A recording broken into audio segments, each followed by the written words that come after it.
ลาต่อก้นเงืออ่ำหูสังเหยิตก็ดีกำเวลาต่อก้นลักอันหูเต้ๆก็ห้ามดีกำลาต่อก้นหูครึ่งหูกลางเลยก็เก่าหูใครเต้ๆนะ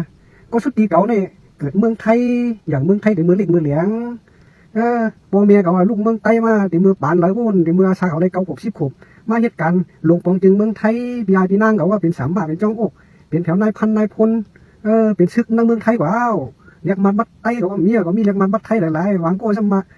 ลุงหุ่มก็เฮ็ดชื่อเฮลาเนี่ยว่าอันเขาขึ้นร้านเนี่ยเขามีตังหูตังหันนำเห็นเอาตะเหลียวเนี่ยมันเป็นเขตมีอินเทอร์เน็ตมีเฟซบุ๊กมีติ๊กต็อกนี่แน่หนังเด็กตึกส่วนบันหูอันเจอใครไรวันใครไรเมืองเก่าเริ่มใครไรสร้างแถมเพราะว่าเขาไม่เข้าไปเหี่ยวก็เขามีตังหูตังหันไงใครมาเรียกเปลี่ยนกันใครมามาลาบเนี่ยกันที่นั้นก็เขาจะมาลาบเหมือนพระราเป็นเจ้าลาบไว้นั่นหนามาสัพพะทานังธรรมะทานังชิเนตี้เนี่ยว่าธรรมะก็ว่าตั้งหูก็ว่าสัพพะทานังเนี่ย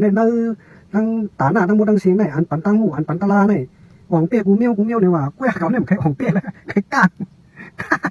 ารหัวมูไตหุ่นเนอมูขี้ต้นน้ำหมักเนี่ยทำใครลาดเนี่ยนะ